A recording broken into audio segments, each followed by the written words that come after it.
내가 그들에게 대답하여 이르되 하늘의 하나님이 우리를 형통하게 하시리니 그의 종들인 우리가 일어나 건축하려니와 오직 너희에게는 예루살렘에서 아무 기업도 없고 권리도 없고 기억되는 바도 없다 하였느니라. 오늘 생명 양식은 느헤미야 2장 11절에서 20절 말씀입니다. 함께 보시죠. 내가 예루살렘에 이르러 머무른 지 사흘 만에 내 하나님께서 예루살렘을 위해 무엇을 할 것인지 내 마음에 주신 것을 내가 아무에게도 말하지 아니하고 밤에 일어나 몇몇 사람과 함께 나갈새 내가 탄 짐승 외에는 다른 짐승이 없더라. 그 밤에 골짜기 문으로 나가서 용정으로 본문에 이르는 동안에 보니 예루살렘 성벽이 다 무너졌고 성문은 불탔더라. 앞으로 나아가 샘문과 왕의 못에 이르러서는 탄 짐승이 지나갈 곳이 없는지라.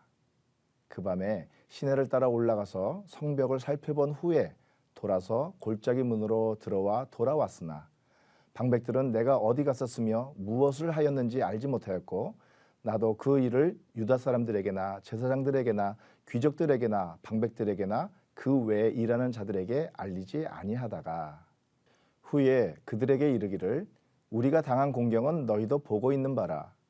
예루살렘이 황폐하고 성문이 불탔으니 자 예루살렘 성을 건축하여 다시 수치를 당하지 말자 하고 또 그들에게 하나님의 선한 손이 나를 도우신 일과 왕이 내게 이른 말씀을 전하였더니 그들의 말이 일어나 건축하자 하고 모두 힘을 내어 이 선한 일을 하려 하매 호론 사람 산발락과 종이었던 암몬 사람 도비야와 아라비아 사람 게셈이 이 말을 듣고 우리를 업신여기고 우리를 비웃어 이르되 너희가 하는 일이 무엇이냐 너희가 왕을 배반하고자 하느냐 하기로 내가 그들에게 대답하여 이르되 하늘의 하나님이 우리를 형통하게 하시리니 그의 종들인 우리가 일어나 건축하려니와 오직 너희에게는 예루살렘에서 아무 기업도 없고 권리도 없고 기억되는 바도 없다 하였느니라.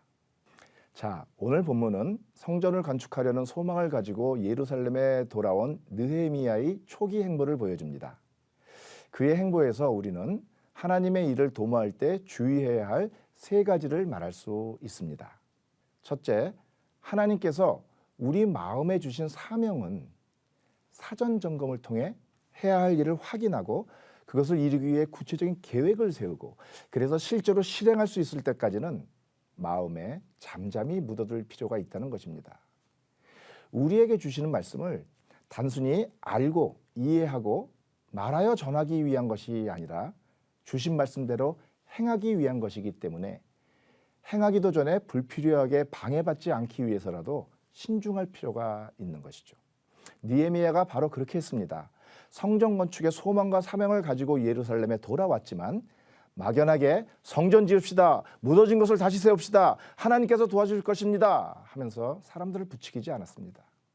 오히려 성전 건축을 위해 무엇을 어떻게 해야 하는지 하나하나 점검하면서 세부적인 실행 목표와 계획을 세우고 이를 하나님께 기도하면서 마음을 확정지었을 것입니다. 둘째, 사람들을 설득하여 하나님의 일에 동참시키기 위해서는 명분이 분명해야 하고 현실적으로 가능한 일이라는 것과 그것이 하나님의 뜻에 맞는 일이라는 것을 말할 수 있어야 합니다. 느헤미야는 17절에서 예루살렘이 황폐하고 성문이 불탔는데 우리가 가만히 앉아있는 것이 마땅하냐며 성전 건축을 촉구합니다. 성전 건축의 당위성 또는 명분을 제시하는 것이라고 할 수 있죠. 18절에서는 왕이 느헤미야 자신에게 이른 말, 즉 너 돌아가서 성전을 지으라고 한 왕의 말을 백성들에게 전해주는데 이것은 지금 하려는 성전 건축이 세상 권력과 충돌하는 것이 아니라는 것을 사람들에게 암시해 줍니다. 성전 건축 때문에 불필요한 분란이나 곤란이 초래되지는 않을 거라는 거죠. 그리고 18절에서 느헤미야는 하나님의 선한 손이 나를 도우신 체험에 대해 간증하고 있는데 그것은 이 일이 하나님을 거스르는 일이 아니라 오히려 그가 기뻐하시는 일임을 확신하도록 해줍니다. 이렇게 해서 성전 건축은 누가 보더라도 마땅히 해야 하는 것이되 세상 질서나 권세에 어긋나는 것이 아니고 하나님의 뜻에 합한 일이기도 하니 하는 것이 당연한 것이고 안 하면 오히려 불량한 것이라고 느헤미야는 사람들을 설득하고 있습니다. 셋째, 그렇다고 해서 무슨 일에든 아무 어려움도 없을 수는 없습니다. 무수히 많은 적대와 방해에 직면할 수도 있죠. 하지만 하나님께서 그 모든 어려움을 능히 감당할 수 있게 해주실 것이라는 믿음 위에 굳게 서서 담대하게 추진해 나가야 합니다. 느헤미야가 20절에서 방해하는 무리를 향해 하늘의 하나님이 우리를 형통케 하실 것이라고 거침없이 선포하는 것처럼 말입니다. 자, 그런데요. 하나님께서는 성전이 건축되는 것을 무조건 기뻐하실까요? 본문 17절에서는 느헤미야가 자, 예루살렘 성을 건축하여 다시 수치를 당하지 말자라고 촉구하고 있는데 정말 예루살렘 성만 재건되면 이스라엘이 다시는 수치를 당하지 않게 될까요? 여기서 우리가 주의해야 할 점이 한 가지 있습니다. 느헤미야가 다시 수치를 당하지 말자라고 할 때 그 수치는 세상 사람들로부터 당하는 수치가 아닙니다. 오히려 예레미야 24장 9절에서 말하는 것처럼 하나님께서 이스라엘에게 당하게 하시는 수치, 다시 말해 하나님께서 이스라엘에게 가하시는 환난, 부끄러움, 조롱, 저주 같은 걸 의미합니다. 그러니까 느헤미야가 말하는 것은 하나님께 열심히 잘해서 세상 사람들로부터 당해온 수치를 면하자는 것이 아니고 우리의 불순종 때문에 하나님께로부터 당하던 수치를 이제 하나님께 순종하고 충성함으로써 면하자고 말하는 셈입니다.